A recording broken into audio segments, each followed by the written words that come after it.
Welcome back to the NerdNest podcast, everybody. I'm Bill. That's Rich. It's just the two of us yet again, but that's awesome because that means we have more time to talk about stuff. Rich, how's your week been, man? It's been good. It's been pretty busy. My wife is on a trip, so I am here with the kids alone, and I'm just trying to entertain them as best I can. I took them to it's called Main Event, just another like Dave and Buster's arcade spot. Oh, So okay. they had a lot of fun. That's awesome. My grandson is actually downstairs taking a nap right now. My wife and I are Nice. babysitting we got Saturday duties, which is exciting. But I get to step away for an hour to, do a show with you, and I am excited about that. And It's a big one. it is a big one. Holy cow, there's so much for us to talk about today. And just before we hit record, Rich and I were going back and forth about what should we lead with? What is the biggest story? And I got to be honest, I'm not sure what the biggest story, but you can rest assured that it is Valve related because there is so much going on with Valve right now. So let's start off with actually at the end of last episode. Rich said to me, he goes, how would you like to do a topic about why Steam machines failed? Because it seems like, we'll talk about this later, why we think we're getting Steam machines, right? So I think that's a good thing to start with. And before we actually get going, if you are watching this video on YouTube, then leave a comment down below on why you think Steam machines failed before Rich and I talk about that. So Rich, you posed this question. I want to hear what you think. Why, what's your opinion on this? Yeah. So my opinion is there's no like shortage of reasons why, right? Like, What's so the like biggest one then? We'll go with the biggest one for you first. the biggest one is Proton, right? Like Proton didn't exist at the time. And so if someone was buying a Steam machine and they were just using Steam OS, right? Then they don't have a lot of options to play. I think there was like some of the Valve games like Portal and Left 4 Dead, and then they had some indies and things like that. But if I'm thinking about like the Steam Deck, one of the things that I kept saying leading up to the Steam Deck is that this has like the largest launch library, if we're thinking of it as a console, of any console. And that's just like not the case with a Steam machine. It just had a handful of titles that you can play. And there are more reasons than that, but I think that has to be like the biggest reason. Yeah, and I absolutely agree with that. In fact, back when I was doing the On Deck podcast, which was a Steam Deck only podcast, that was a thing that we talked about all the time. The fact that the only reason that this is viable is because Valve invested in making sure that Proton works. And just so everybody knows, Valve is not like they didn't make Proton. The Proton is like this open source thing that people have been working on for a really, really long time. But because it got backing from Valve, it got better and better and better. Like they're not the only ones to do what is the thing? It's an acronym that's all Wine. Wine. Yes, it's Wine is not an emulator. Yeah, Wine is not an emulator, which is like this recursive thing. That's basically what Proton is based on, is the fact that we're running Windows games on Linux. And, detractors of Valve, they might say, well, the reason that Valve failed on the Steam machines is because they didn't go with Windows. Maybe that's true, but the Steam Deck didn't use Windows, and it's doing just fine. So I think that you took the answer that I was going to give. The biggest answer is clearly the idea that Proton just makes everything, almost everything, just work really, really well. And it's every time I play a game on my Steam Deck, I'm always like, oh yeah, this was made for Windows, and I'm playing it on Linux for some reason, and it's working it's working really well. So what's next on your list for reasons that it failed? I'm going to bundle this in. I just thought of it just as we were talking about it, but Steam OS or Steam Deck OS, as we're going to get to later, right? Like, Yeah. yeah. So like the concept of what makes, I think, Steam Deck so easy to use is not simply that, it's a PC gaming handheld.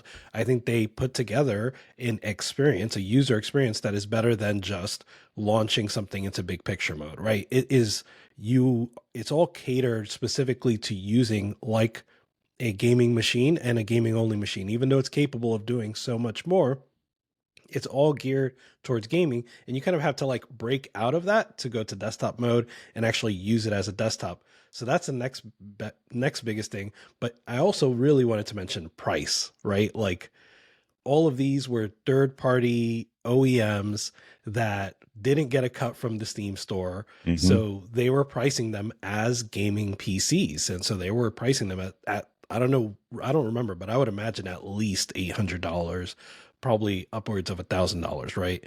So that's just not consumer friendly. That's not comparable to a console. And I think that's the approach that Valve has taken since then, is that they've tried to attract people that are not PC gamers as well as people that are PC gamers. So they've taken both of those and just made the best of both worlds.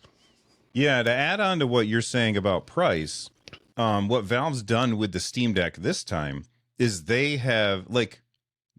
given they've cleared the road, essentially. You know, it was like there was this forest. They're out there in the front with a machete. They're chopping a path through this forest by saying, this is the price of a handheld PC. And do you think that the ROG Ally or the Lenovo Legion Go would have launched at the prices that they are launching at if the Steam Deck didn't exist at $400 for the cheapest version? I don't see how it's possible, just given all of the evidence they've given us so far, especially Asus, right, with how they price their phones, because they're in that business as well, and how they price their gaming phones. I think just anything that they've taken with sort of the gamer brand has been pretty pricey, and the ROG Ally is definitely distinct from that, and in a very good way, obviously. And so I think that's definitely Steam Deck's influence and just competition in the market. Yeah, and I absolutely agree with that. I don't think there's any. I think that if in a alternate universe where the Steam Deck does not exist, when the ROG Ally comes out, it price matches all the higher end, right? All the higher end PC handhelds that we saw before the Steam Deck, and it doesn't it's not listed on gaming websites all the time either in that alternate universe, because it's just not nearly as an attractive as a purchase when you're talking about something that's, you know, $1,000, $1,100, $1,200. Like, that's sure. really, really expensive, and they have to push that price down because Valve exists not only at $400, but, you know, it's on sale right now, which we'll talk about later. Another reason that I think that the Steam machines failed was the Steam controller. The Steam controller fell on its face hard, and it's not because it's not a good input device, because I have two of them, and it is a fantastic input device. But when you showed that to the average gamer, they said, there's only one stick, there's no D-pad. What are these weird circles? I'm not going to spend money to try that. It's just not attractive. And Valve, I think, they learned from that, because when they launched the Steam Deck, yeah, it still had those trackpads and it still had all that Steam input stuff, but it also had two sticks, a D-pad, you know, all of the things that regular controllers do. And that's like the Trojan horse. You know, people get that and they're like, oh, okay, well, now I can see how all of these, you know, all these weird control input things that you can do with Steam input and the weird things that are on the Steam Deck, I can see how that works now that I have it in my hands. But it's really hard to convince somebody to spend, I don't remember how much a Steam controller was back in the day. It's really hard to convince somebody to buy one of those when they look at it and they're like, I can't visualize how I can play the games that I want to play on this. And at the time, the Steam machines were playing PC games, which PC games that had full support for controllers at the time were not nearly as prevalent as they are today. So I think that is another reason why, not through any fault of Valve, I don't think, but they just that they ended up failing is because of Steam input. Did you ever use a Steam controller? Yeah, I have one. I love it, and similar to you, right? Like I love it, but I don't think it's for everybody. And I think that the Steam Deck brings best of both worlds. But like for example, even for me, I don't use the Steam, or I didn't use the Steam controller for every game I played, right? Like I did Mhm. miss the D-pad sorely. So and I never used the left trackpad. I know there are folks that use kind of dual trackpad, one for, walking, one for aiming, but that was never me. So I missed the D-pad sorely, and I also for the right trackpad, I used that for first person shooters, but that was it. I didn't really use it in third person games. I mean, you would have to, right? But I would prefer to use like an Xbox controller or something like that when I'm playing third person games or dual analog games. So I was like big into like Geometry Wars type stuff back then. So that's something that just didn't work with the Steam control, at least not for me. I understand it worked for others, I'm sure.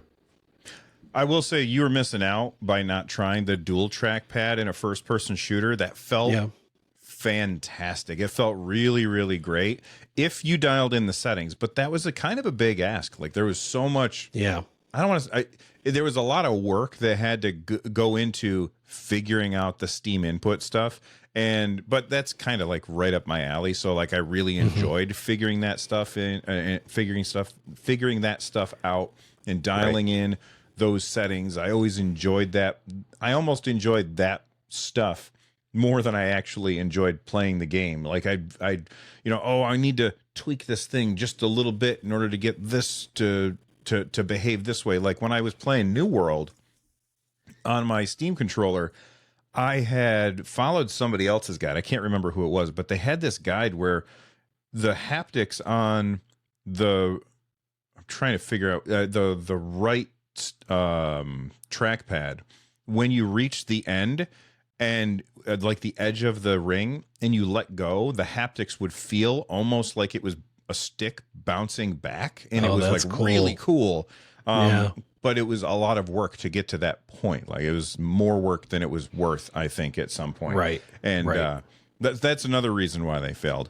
So I think that Steam machines, they failed, and it's a good thing that they failed because it forced Valve to go back to the drawing board. And if they hadn't had to go back to the drawing board, we probably wouldn't have the Steam Deck that we have now.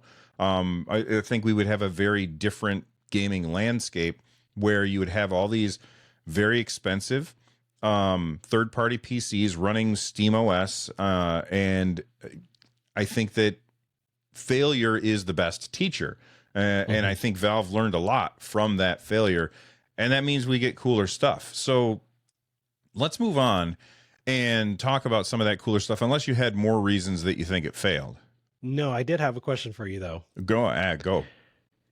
Assuming that, so there's a lot of talk about this being like a VR focused console, and I also wanted to ask you about that, right? Because I saw you reply to Sadly It's Bradley about you wanting it to be VR is optional, but not Well, VR let's catch exclusive. everybody up real quick. What is Yeah, this that you're talking about? the oh yeah, that's right. We're talking about Steam machines, but we're not really. I haven't really mentioned that. Yeah. Yeah. So the rumor is that Valve is working on a Steam.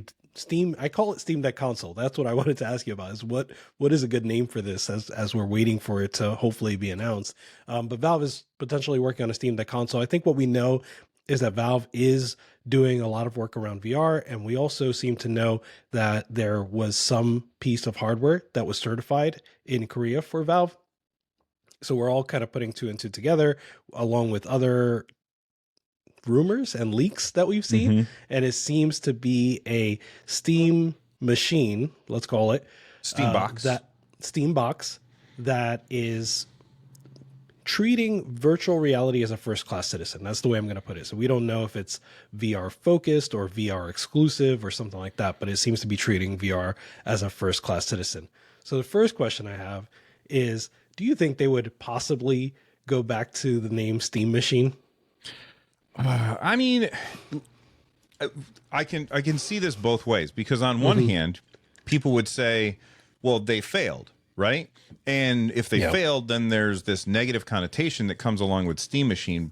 But on the other hand, if you polled 100,000 gamers, I bet you 100 gamers would say that they know what Steam machines are. You That's know, fair. it was that's how bad they failed. They failed so bad that nobody knows what they are. Only It's the true. super geeks know what they are. So I think that they could get away with calling them Steam machines, but I don't think that that's a good name. Not that I think that I can come up with a better name, because Steambox isn't like probably going to get Yeah. sued by Microsoft if they do that. So I don't know. Maybe sauna. I like call them a sauna. Right. Yep. Let us know in the comments on the YouTube channel. What would you call them? So, Rich, what would you call them? Right now, I just like Steam Deck console. I don't know what you would actually call it, but that to me seems like an easy way to communicate what this is, because everyone knows what a Steam Deck is. And I do think that Valve would be aiming for sort of a console-like experience as they did with the Steam Deck itself. So I'm just calling it Steam Deck console until we know more, but I've hesitated to call it a Steam machine, maybe partly because of what you said. I don't think that everybody necessarily knows what that is. Well, okay, so do we have to say Steam? Maybe we say Deck Box or Deck Machine, or because the like Steam that. Deck name has a lot of recognition, and Agreed. I think that even though I said this in a recent video, even though these handheld PCs like the Steam Deck, ROG Ally, Legion Go, they're very niche products. You go to big websites in the gaming space, and it is on there all the time. And I've talked about that in a recent video. So even though these are niche, people do know what they are because the gaming journalists are constantly talking about them, because they get a lot of clicks. So I do think that you could lean into the Deck branding. But I don't like Steam Deck console. Like, it's too long. Right. So I like I don't Deckbox. know what That's a good good. name is. What'd you say? I like Deckbox, or just doing something based on deck. I like that. All right.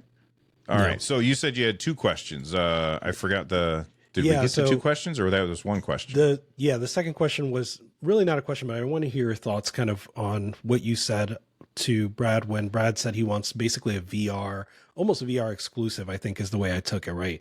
But you kind of pushed back and you said you wanted VR as an add-on. So I just wanted to hear your take on that. Well, so sadly it's Bradley, who is very much in the VR headspace. Like, he does a lot of data mining around VR and that kind of stuff. So, the people, you always have to think about what people want and how that colors their interpretations of information that they're gathering. So I know that Rich, for instance, loves handheld. So when he looks at information, that's the lens that he's looking at stuff through. I would like to see something on the TV. So that's the lens that I look at stuff through. I want a console. Bradley does VR stuff, so he's going to see that stuff first. And so Bradley was saying that he really wanted them to make a VR first experience. And the reason that I don't want that to happen, not because I don't want, sadly, it's Bradley to be happy. I want it to be happy, it's Bradley. But the reason I don't want that to happen is, number one, I think that the potential user base out there, when you go to VR, much smaller, much smaller. Also, if people can't try it, most people won't like, they're very unlikely to pick up a VR headset if they can't try it. Like, Yeah. I know that Valve Index did well. I know that MetaQuest is doing well. PSVR 2 fell on its face, which is too bad because it's awesome. But people can't try it and if they can't try it, then they're unlikely to be like, holy cow, that's amazing, I'm going to give you all of my money. And not only that, but if it is a VR first experience, I think it's going to be an expensive experience. Whereas if you do it the way that I was thinking, make it a set-top box, plugs into your TV for flat gaming, but can also wirelessly stream the VR signal to a VR headset that you can buy separately. Now you can sell it to a much larger group of people and then upsell them on the VR. I think it has a much bigger chance for success. And then finally, my last reason is, as much as I like VR, because I have a PSVR 2, and I think that Sony did a great job with it. It's really fun to play. There's this whole like ritual that comes along with playing a VR game where I got to get it out of its case and put it on my head and plug in the wire and make sure that now I have two controllers that have to be charged and a headset that has to be either plugged in or charged. And it's this whole setup time that takes away from my gaming time. And if you are there for VR, then you're probably all about it. But I think that limiting it to only VR would be a mistake. And what do you think about it? I agree with that. I really like what you said there about sort of upselling someone, right? Like it's hard to do both, and it's hard to do just jump right into VR. But I think it's easier to have someone have just a console or a box or something like that, play games on it, and then they can. That means something I said in my video is that also means that someone that has the Quest 3 can use the box. They can still use the box without the Deckard headset and just play VR wirelessly from the Quest 3 to the box. So I think it lowers the barrier if it's a console first, which does hopefully treat VR as a first-class citizen so that it's not sort of clunky or as clunky as it would be maybe if it's just a regular gaming PC. Yeah, and not only that, but there's way fewer games that, I mean, I know that Bradley was saying, you can still play your 2D games in like this big, like theater or whatever. Right. Which is cool. I have tried that on the PSVR 2. It's not worth it to me to be able to have that bigger screen. I don't care about the size of the screen nearly as much as I care about not having to wear a thing on my face. So I totally get that. Like, I get that is a selling point, but it's not a selling point for me. And, people can disagree about stuff. So I think that if you limit it to only VR, the audience is small, the number of games are small, and you're setting yourself up for disappointment. Unless you are a VR enthusiast, in which case you probably already have like something that's really like at least as good, because the Valve Index is fantastic. But maybe I don't know. It's a good question, and I can't wait to find out. I will say this: if it turns out to be this VR first thing, I'm probably still going to try it. I'm probably still going to buy it and try it out so that I could talk about it and be able to like have that experience. You said you're going to too. Yeah, absolutely. There's no question. I'm buying it, whatever it is. Whatever it is. Damn it, Valve has us. We're like those Apple fanboys that everybody always talks about, Well, listen, whatever it is, we're going to buy it. Portal. I bought a PlayStation Portal, so like if we're willing to buy a PlayStation Portal, then certainly we'd buy this, whatever it is. Well, we'll see how much it costs, because a PS Portal is only $200 compared to if this is a VR system. I anticipate the price would be really high. Let's imagine for a second that it is VR. How much do you think Valve charges for something like this? Because the Valve Index is like, isn't that like $1,000 or something? And you have to have a beefy PC to run it on. Yeah, and then you need like room space, right? Like for those, I forget what they're called, but the pillars. Yeah. So I would pay like up to 500, like similar to like the PSVR 2, but I'm also thinking it's supposed to be. Wait, really? PSVR 2 is $7. Jesus. Yeah, right. I know, which is why I kind of regret buying it. Not because it's not good. But I don't play it as much as I don't play it for $700 worth, How much is the Quest 3? I know it's not out yet. I think that's 500, because Meta did this weird thing where they raised the price of the Quest 2. Yeah. And then they announced the Quest 3 and lowered the price of the Quest 2. And the Quest 3, I think, is $600 or $500. I can hear you typing, so I'm guessing you Googled it just now. Yeah, but I can't find it. Okay. Oh, wait, Meta Quest 3 price. Yeah, start at $499, 100 more than the Quest 2. So if it's just a headset, I feel like I would pay up to $499. If it's just a box, I feel like I would pay well, that depends, right? Like if it's a PSVR 2, excuse me, PS5 like level box, I would probably pay at least as much as a PS5.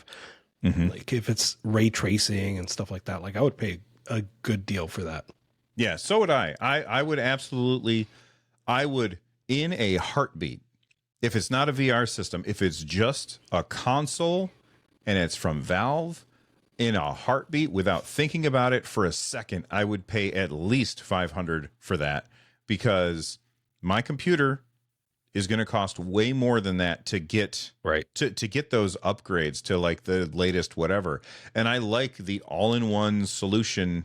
Like I'm sitting here, I'm talking to Rich on a Mac Mini on my desk. Like I like the all-in-one solution because I don't have to think about it.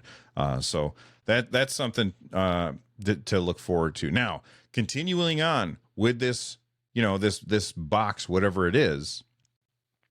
Does it come with a new version of the Steam controller, or do they just pack in an Xbox controller, or do they say, buy your own controller? You already have controllers. Everybody's got controllers coming out of their ears. Like, Yeah. what do they do? What do you think? Yeah. So I spoke to Sadly as Bradley over on DM, and we were talking about the hardware certification. He offered like some clarifications on some of the things I said. And one of the things I said was that it could be like a bundle.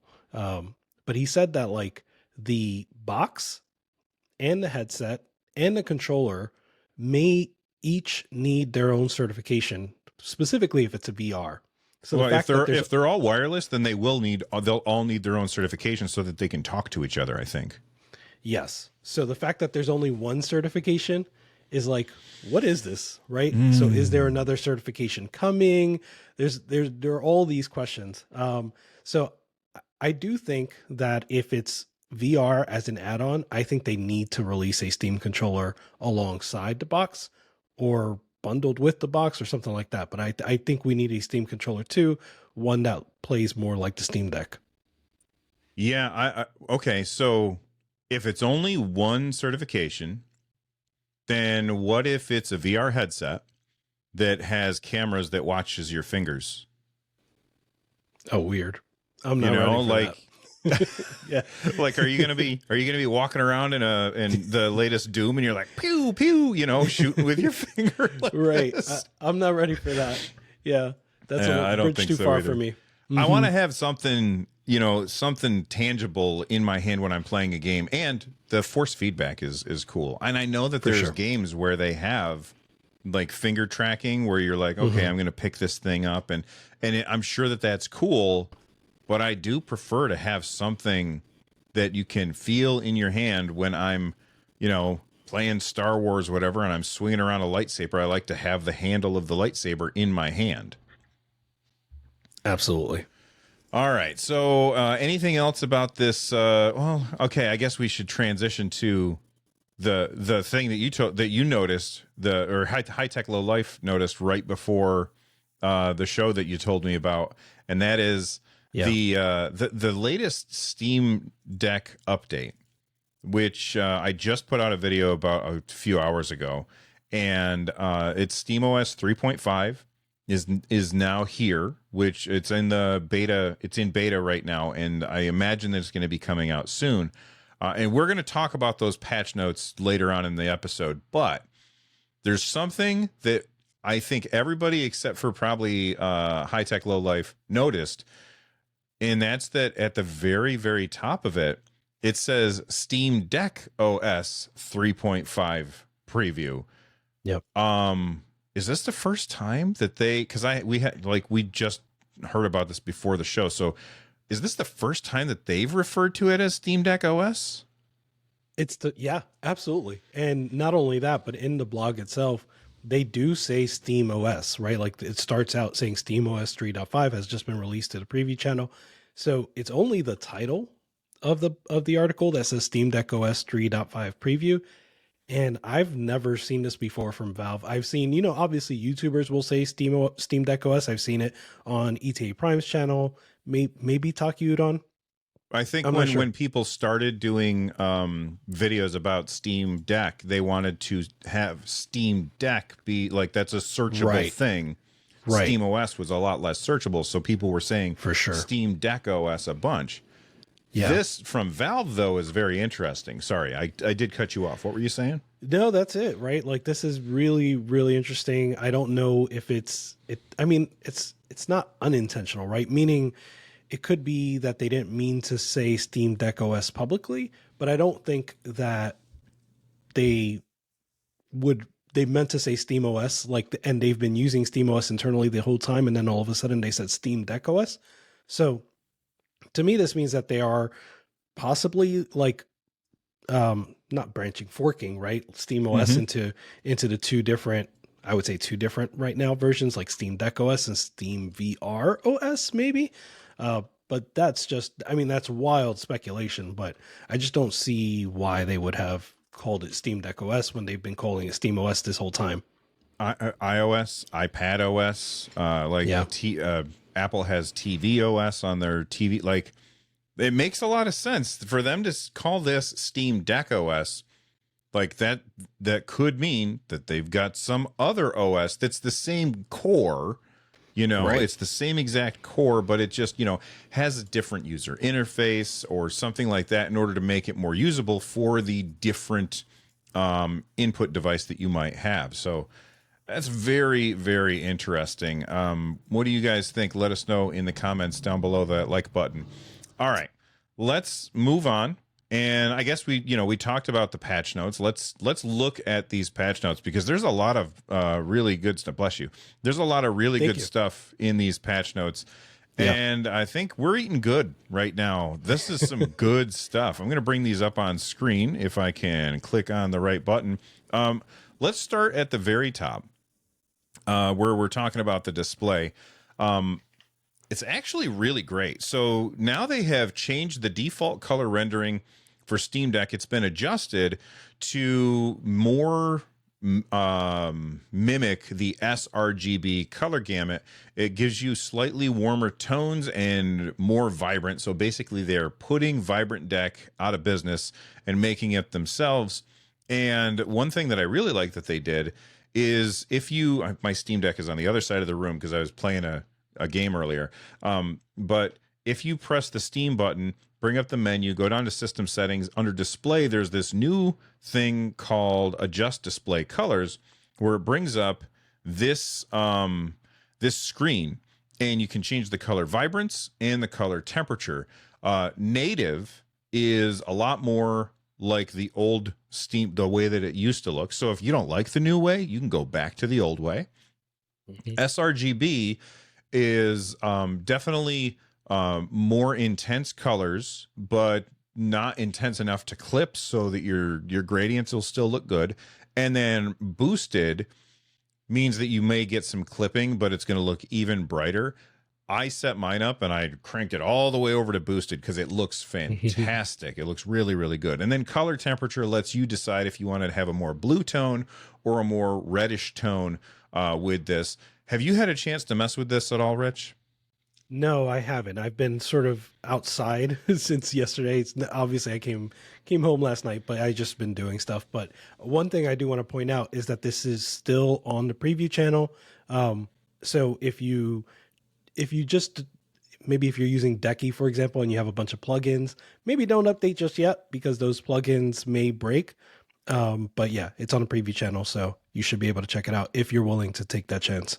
Yeah, and honestly, I say give it a shot.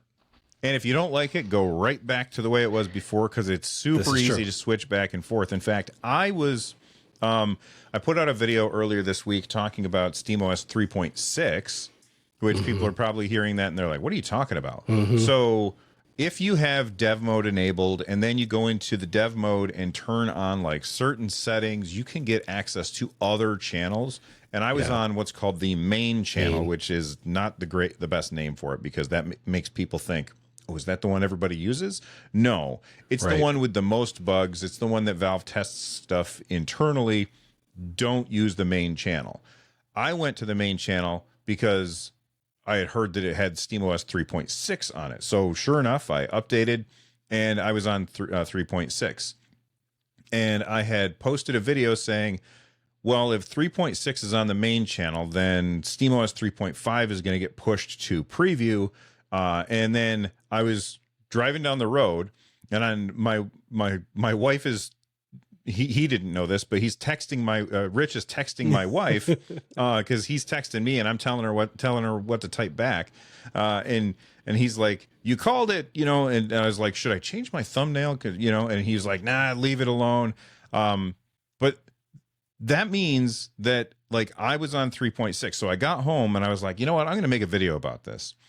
That meant that I had to downgrade from 3.6 to 3.4.10 so that then I could show the upgrade process of 3.4.10 up to 3.5. And it is that's a long way to say anybody can do it. It's incredibly easy to go onto the preview mode, test it out, and then say, it's not for me, and go back. So I highly recommend that you guys just try it out. It only takes a few minutes. Really, it's easy. So are you going to try it, or are you going to just wait for it to come? I'm going to try it tonight for sure. Yep. So let's look at the other stuff in there. Under display, if you haven't, I forgot to put this on the screen.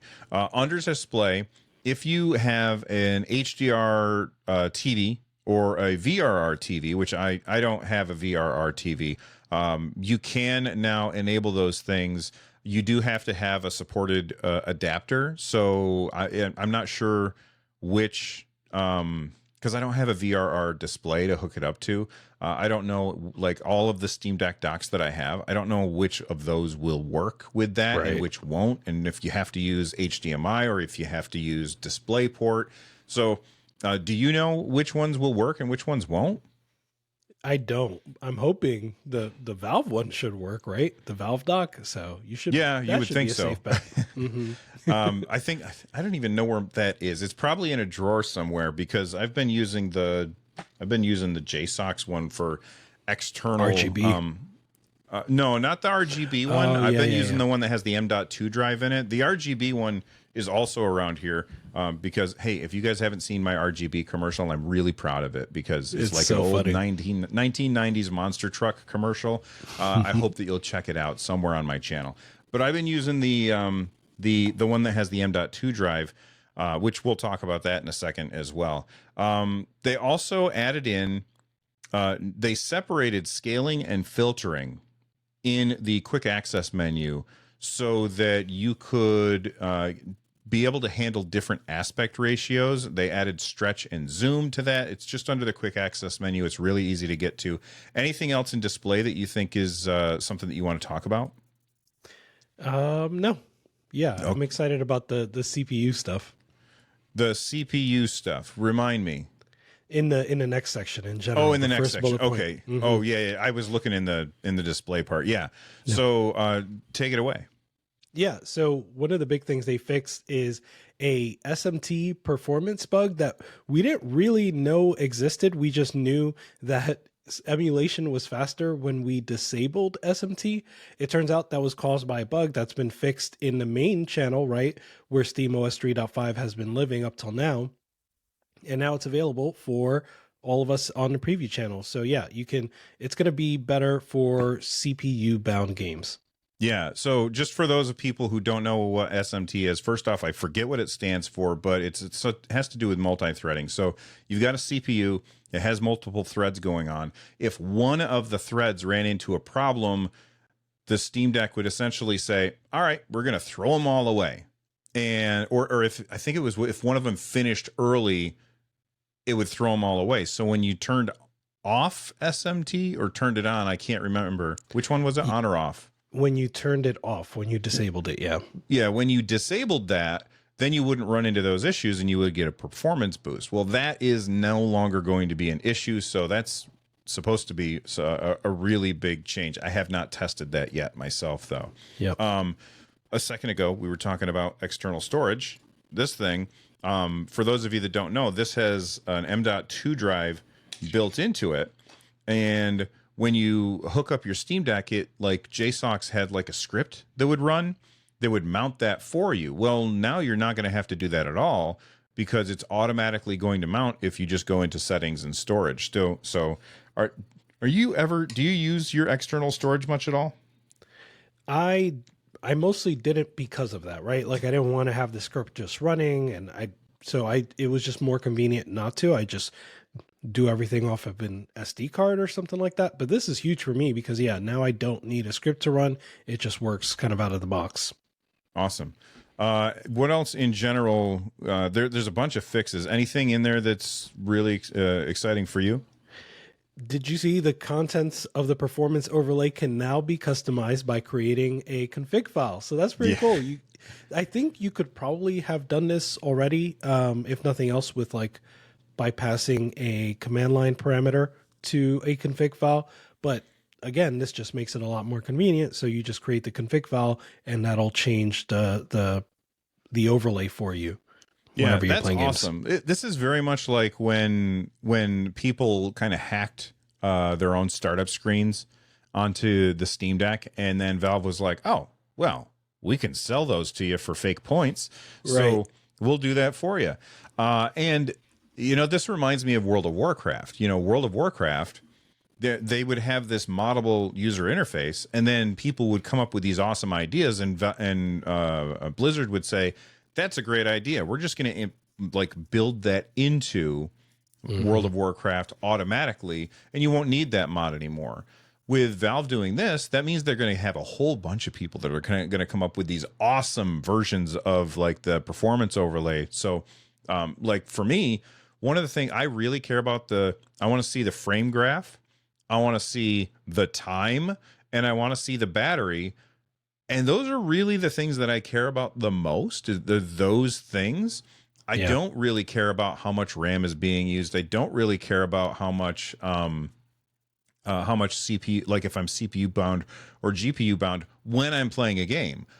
But those other things, I care about those when I'm playing a game. And so I've always wanted to be able to customize this. And now it's just going to be, you go into a document and fix it. I haven't looked at how to do that yet. But that's awesome. I'm excited for that. Yeah, that's really cool. All right. What else on here that you want to, anything else that you wanted to talk about? I think probably in the firmware, definitely we got one, but anything else from general? No, I don't think so. I think, going to firmware sounds good. Okay. Now, most of the firmware stuff I don't really understand, but I was talking to Kyle, aka Crowbite 33, and this seems like a really big deal. Kyle has this thing where he has like a tool that either he made or figured out how it works in order to undervolt the Steam Deck. And what undervolting basically does is if you can get a certain clock speed on a chip without, some chips you need to get to, in order to get to this clock speed, you need this much power. But another chip, you might be able to get to that same clock speed with less power. And undervolting allows you to perhaps run these things by using less power in order to maintain the same clock speed. This could significantly not only boost performance, but boost battery life and a whole bunch of other stuff. And you don't have to do Kyle's awesome workaround. It's just going to be built in. Although I could not find it. I booted into the BIOS and hunted around for it. And most of that stuff is over my head. I can't find that anywhere. But in here it says added voltage offset settings, which this seems like a really big deal. Have you done Kyle's his undervolt settings? Because I have not. No, I haven't. And in that video, he definitely gives some warnings, right? And I think they're more for overclocking than undervolting. But he gives some warnings that you could mess up your device. And I like to mess around and tinker, but I also mostly just like to play the games, right? So I'm just that's fine. I don't need to do it. But something like this where, it's actually available in the BIOS, I may at least give it a try just to show it off in a video. I do think it can help you save battery life. So it may be something to test if you're willing to do it. But so I'll play around with it. Like you said, maybe save some battery life. I really wish that Kyle and Carrie could be on the show today because Carrie was very excited about that line of the patch notes. And, Kyle obviously knows a ton about this stuff. So Rich and myself, we're more dabblers when it comes to that kind of stuff than Carrie and Kyle, because they're super hardcore. So when they come For back sure. on the show, because they're busy doing stuff today, we'll definitely be talking about this again. And I think that you're going to see a lot of people figuring out the best settings for like this game or that game, and being able to really pull off some pretty amazing stuff on this now a couple of year old tablet, which is essentially what we're playing games on. And then the biggest thing is that this is a new version of Linux, which means there's a whole bunch of new things that I really don't understand, but I know that it's going to make things a lot easier for a lot of people. So Yep. I think that's awesome. Do you use desktop mode much? I don't, but if you do, I think the biggest one here is like the window tiling. Like you can set up your like, sort of command center, like how you want your windows to be like pinned in the desktop environment. So I think that's a big one. But no, I don't really use it, to be honest. All right. So we did talk about this at the beginning of the show. The Steam Decks are on sale. The cheapest one, I'm clicking on the thing now because I can't remember. The cheapest one is down to $359, which is not as cheap as the refurbished unit, because the refurbished units were down to $320, but those are completely sold out already. These are now down to $359 for the 64 gigabyte version, $449 for the 256, and $519 for the 512. If I were buying one today, I would buy the 359 version, the 64 gigabyte version. I would yank that 64 gigabyte SSD out of there, and then I would buy a 2 terabyte SSD, because Western Digital just launched one for, I think it's $250, I believe. And that's 2 terabytes for an M.2 2230 drive.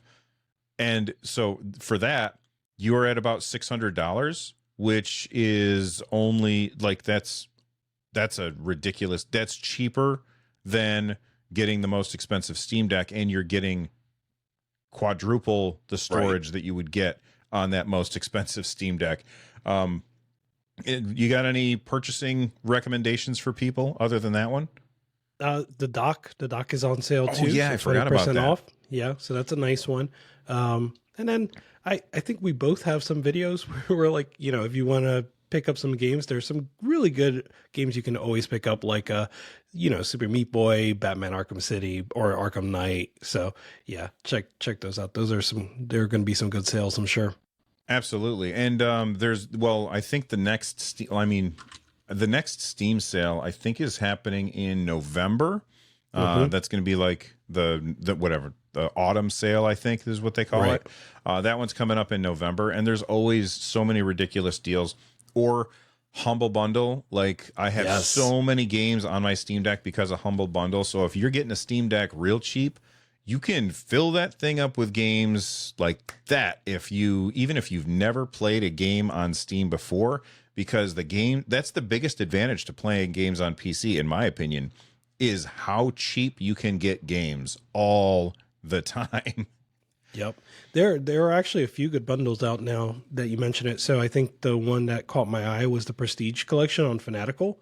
So like you can get like Deathloop, and there are a bunch of games, but like Deathloop is one of them, Session is one of them, and you can pick from these games. You can get 2 for $15.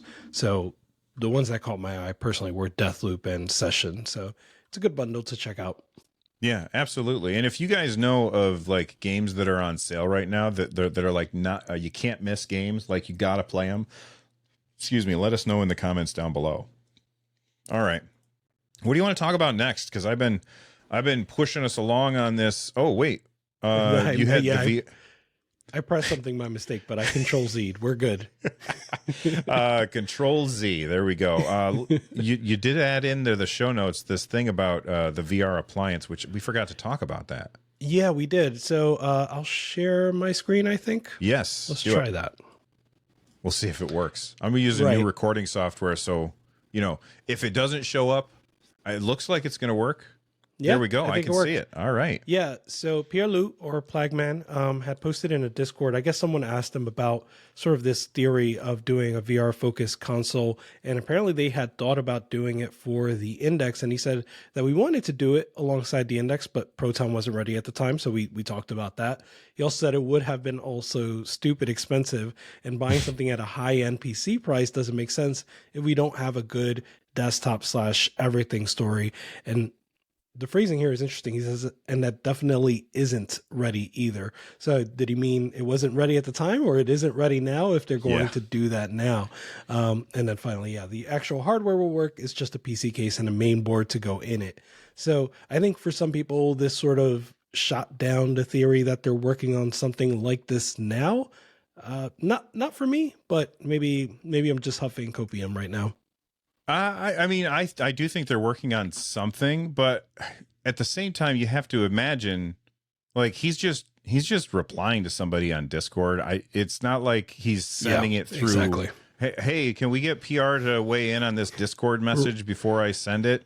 Right. So that isn't that you mentioned. That could just be, oh, well, he didn't really think the sentence through, but it could also mean, they're not actually doing that and they're managing expectations so people aren't super upset about that. Well said. Yep. Yeah. All right. Let's move on to the next story. What do you want to talk about next? We got a bunch of stories still. Can we do the Nintendo Direct? I want to do some happy stuff before we get into like Unity, if we're going to do that. Okay. Happy stuff. You were happy with the Nintendo. Okay. I'm ready to hear about you being pleased with the Nintendo Direct, because I found it to be all kinds of like boring. All right, so yeah, it did get like a lot of consensus, like mid-Tendo Direct. It was very mid. A lot of the like big news was like remakes, like Thousand Year Door, which was the huge surprise. Covering Super Mario RPG again. I forgot what the other remakes were, but I personally was really Mario and Donkey Kong was the other one that I know of. Yes, which I'm very happy about. I know it's probably going to be like a $50 game, and it was a game that does. It is $50. Yeah, I looked, but I'm excited about it. But what I will say is, I thought for me the highlights were Super Princess Peach. I thought that game looks phenomenal, and one of the things that I was thinking about is like I feel like when Nintendo does these sort of B tier platformers or B tier like IP, I'm thinking of like the Yoshi platformers, the Kirby platformers, stuff like that. They usually just kind of do what they always do. Like it's just another Mario game, except it's easier, or it's a Mario game, except it's cuter. And I think with Princess Peach, it just looks different. It looks like its own unique thing. And I'm excited about that. And my expectations were very, very low for F-Zero. So F-Zero 99 makes a lot of sense to me. Like the thing they've always said is that they don't tackle a sequel unless they have like a real reason to justify its existence, right? And you could argue that like Splatoon 2 and Splatoon 3 spit in the face of that, like, philosophy. I don't know about that, because Splatoon, like when they moved from the Wii U was such a failure. They had this really popular game, right, and it was stuck on this platform that nobody bought. So I totally get why they brought out Splatoon 2. Splatoon 3, I'm not like, I didn't buy that one because I was like, it's more the same. At least that's what it seemed like to me. Having not played it, maybe I'm talking out of my butt here. Sure. But like that, you're right about Splatoon 3 does kind of fly in the face of that. Well, but maybe it's also good. Maybe it's also proof, right, that philosophy is a good philosophy, because you just say you didn't buy Splatoon 3 because if nothing else, it just looks like more of the same. And I know people have been waiting, what is it, 12, 13, I don't know how many years for a new F-Zero. But 19, they've been pretty, I think. 19. They've been pretty steadfast that they're like not going to do it unless they can find a reason to. And F-Zero 99 it makes sense for Nintendo as a reason to do it. So I was just excited to see it, but that's all I could say. So, okay. A couple of things. First off, you mentioned the Princess Peach Showtime, I think is the name of the game. Yes. When she pulls out the sword and starts whipping the sword around, I was like, that game looks fun. But then she like dresses up like Sherlock detective. Holmes, and I was like, that doesn't look fun. Yeah. So I feel like this is a game where it's going to have moments that are really cool, but she seems like she had so many different abilities that only a few of them are going to be fun. Yeah. And so I'm less interested in that. But I did like fair. when I saw the sword, I was like, that looks awesome. I like the sword part. As far as F-Zero goes, and I talked about this in my recent video. So if you guys already saw this part, feel free to skip ahead a minute. But boy, when I saw the F-Zero, I was like, yes, F-Zero. It's like one of my favorite emulation games. I always fire it up on my, for no other reason than the music is amazing. I saw it and I was like, yes, F-Zero. And then they showed F-Zero 99 and I'm like, an F-Zero game mixed with a battle royale. This is amazing. And I was really hyped for about 15 seconds. And then I remembered what Nintendo has done with the other 99 games. So for instance, Super Mario 35, they shut that down for no reason at all. It's true. Pac-Man 99, you can still play it, but it's ending this year. At some point, they're shutting it down. I don't know the reason. Maybe Bandai Namco reached out to them and said, you can't have the license, or it was only for a short time, so we're shutting it down. But if licensing is the issue, then that's not why they did the thing to Super Mario 35. You know, Right. And then there's Tetris 99, which is still going, but at any point the Tetris company could just say, well, you didn't, you know, we're not going to let you renew the licensing for that. Yeah. And Tetris 99 is my second favorite Tetris game. My first favorite Tetris game is Tetris DS. I love Tetris 99. It's awesome, but Nintendo has trained me to not care about the 99 games because I think that they're just going to pull the rug out from under us. Now, have you played F-Zero 99 yet? No, I haven't. Yeah. Have you? Okay. I did. I played it. How was it? It's okay. Oh man. I was kind of disappointed. I loaded it up and okay. First off, I played against, because they start you off at F-Zero 25 and then it's F-Zero 50 and then F-Zero 99. So I think that I'm pretty sure I was playing against robots, right? And the thing is when you are on the course with 99 others, like you are just getting bouncing off the wall like crazy unless you're way out in front. But then at the same time, they have this catch-up mechanic where there's like these golden racers that drop like these little things. Super sparks, which fill up the thing, which then get you back into the front so that you can like try and compete. I don't know. It just didn't click with me. And I felt like I'd rather just be playing F-Zero for this Super Nintendo. But but they did have another mechanic where you pull the trigger and you spin to attack other racers when you bump into them. Yeah. So that was kind of cool, but it just didn't land for me. What were you going to say? I felt like a racing game was a good candidate for that style of game, but now like I can see like the holes being poked in that theory. Like just like you said, once you fall so far behind, like are you really going to be motivated to keep playing? And like now you need like blue shell type tactics to catch up and stuff like that. So yeah. Yeah, you get that blue shell super spark tactic, and then you catch up, and then you just feel like, well, I didn't earn that. You know what I mean? Right. Yeah. And it works in Mario Kart, but it doesn't work in this for some reason. But I mean, if you guys are enjoying it, then by all means, have fun until Nintendo takes it away. Yeah.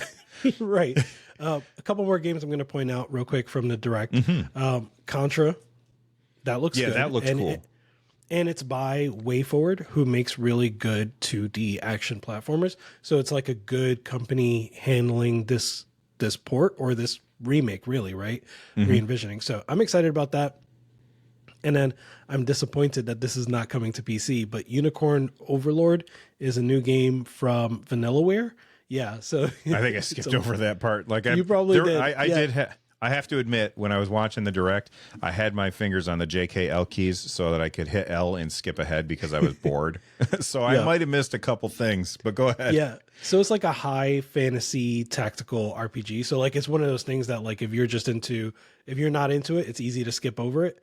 But I'm a big fan of Vanillaware. They've made like Dragon's Crown, 13 Sentinels, Grim Grimoire. They made a few really. Oh, Muramasa is another one. So they have a good pedigree, a good reputation, and so I'm looking forward to this one. Awesome. Anything else in the direct that you were hyped for? WarioWare. That's the last one. Yes, I almost forgot about that. WarioWare. Because the first time I ever played a WarioWare game was the one for the Wii, and my wife and my daughter and I, we had so much fun playing that game. Because for those of you that haven't played it, this is like the Wii remote right here. Okay, I'm gonna pretend that this is the Wii remote, and it'll be like there's this guy that comes on and he's got a very soothing voice. He's like, umbrella. And then you hold it like an umbrella, or the elephant, and you hold it up to your nose. And then you do something with this thing that happens on the screen, and you only have like 3 or 4 seconds to do it. And it was incredibly fun. This has 4-player competitive play, and you just hold a Joy-Con and do whatever it tells you to do. It's very good game. It's a very good gameplay loop as a party game.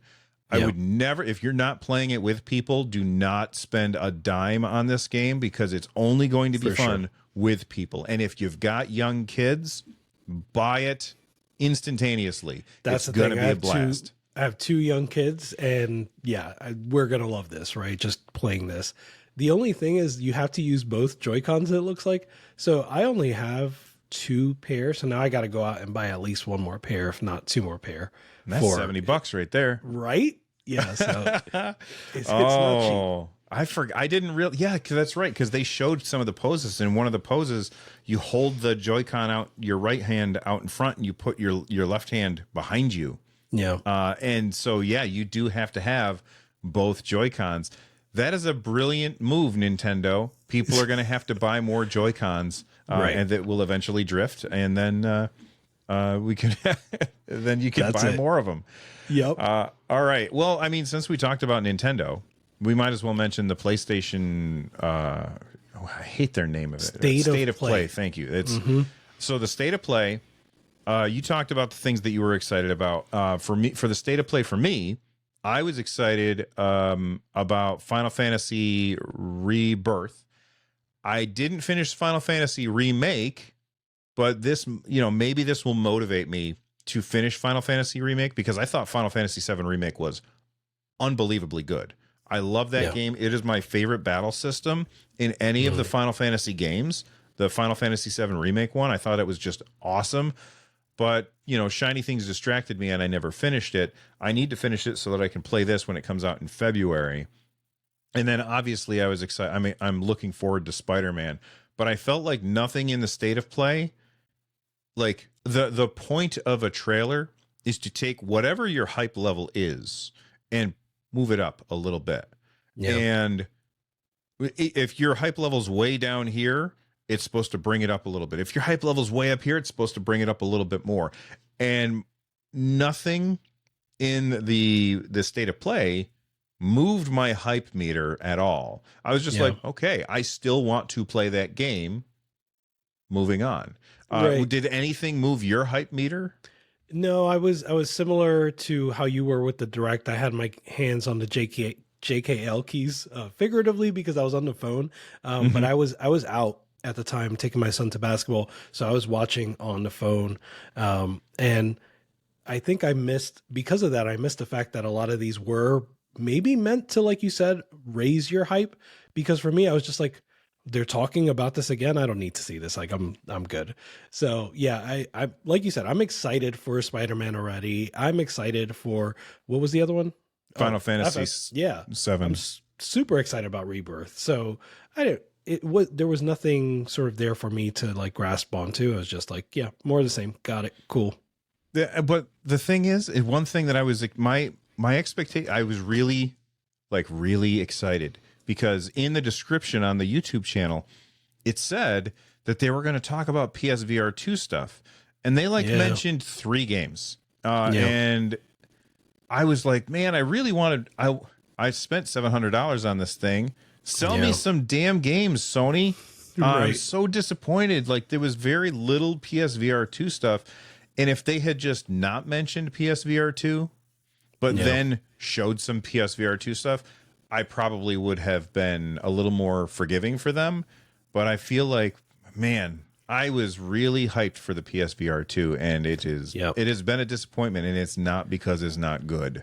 Now, So now that you mentioned it, I had a similar story where I was looking forward to maybe a PC game being announced, a port, right? So Oh, there were right. like there were heavy rumors of Horizon Forbidden West maybe coming. So I figured it was either that or Ghost of Tsushima, and turns out nothing. We didn't get anything. Well, one thing that we did get is I don't remember, I don't have it in front of me, but somebody had noticed that in the Final Fantasy VII Rebirth trailer, at the very bottom, at the end, it said it launches on PS5 in February 28th or something like that. At the end of February on PS5. And then it said something about other platforms in July. So That's is not a bad. whole lot. Yeah, that's a lot faster than like Final Fantasy VII Remake was on PS. It was a PS5 exclusive for at least a year, right? Correct. Yeah. Yeah, so this seems like a lot faster. And part of me, like a lot of people are like, wow, this seems like because Square Enix lost so much money that they have to put it on other platforms. But what I think is probably the real case is Square Enix, I think that they want to develop games for one system, finish it, and then port to the other systems. That makes And sense. the reason that, I mean, obviously Sony handed Square Enix a bag of money and said, here, we're going to help you get your game running on our system. And then after a certain amount of time, you can port it. But now they've already got a lot of the work done because I'm assuming it just uses the same engine. And so porting over to other systems isn't going to be as much, or as much of a long time frame. But it didn't say which systems. Obviously, it's on a PlayStation State of Play. Do you think it's PC or also Xbox? So I certainly believe PC, right? Like when FF7 Remake got ported, it got ported to PC first. I think Xbox came significantly later, right? Or it's not. Yeah, I think so. Is it out now? I'm not sure if it's even out yet, but I mean, because I already own it, so why would I bother buying it? Correct. Again? Same. Yeah. But yeah, so I think it's going to be similar. I think probably that Sony cares more about console exclusivity, so maybe they have like a 3-month exclusive portion for PC and maybe 6 months for Xbox. But I can't really say. I would imagine that it comes to PC first. Yeah, I think so too. We'll see. We'll see when it happens.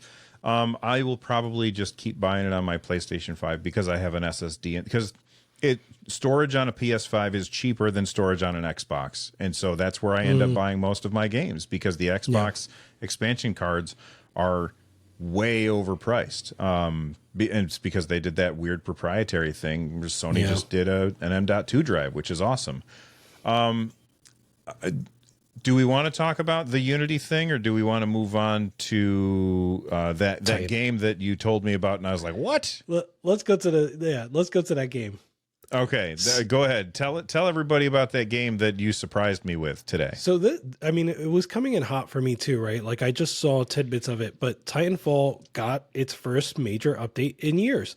And so some of the patch notes says, there's like Easter eggs related to Apex Legends, but like I also saw some chatter that this may seem like, I don't know, there may be a hint that like Titanfall 3 is coming.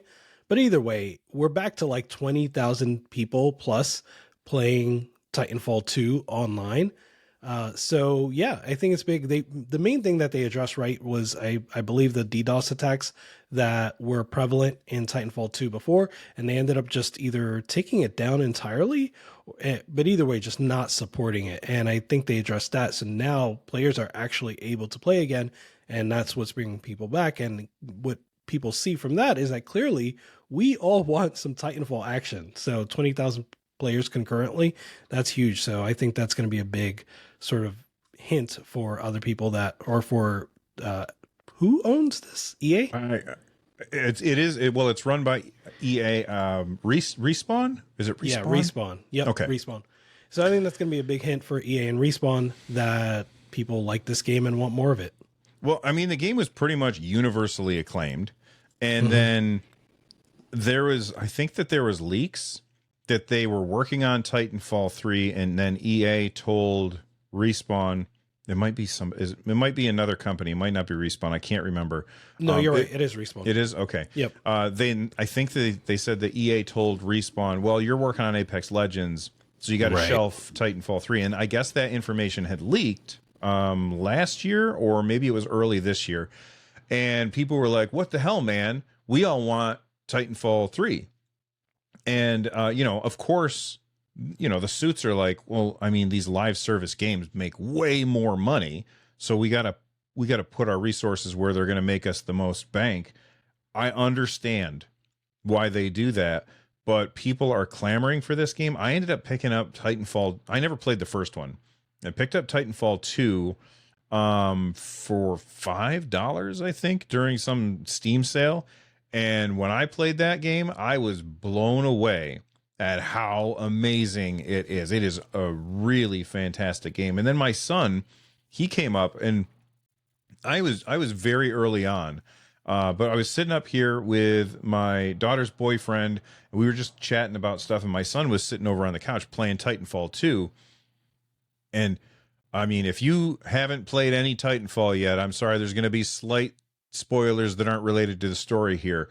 But then he gets the ability to time travel, and suddenly me and my daughter's boyfriend were just staring at the screen and like, what in the heck is happening? This looks amazing. Holy cow.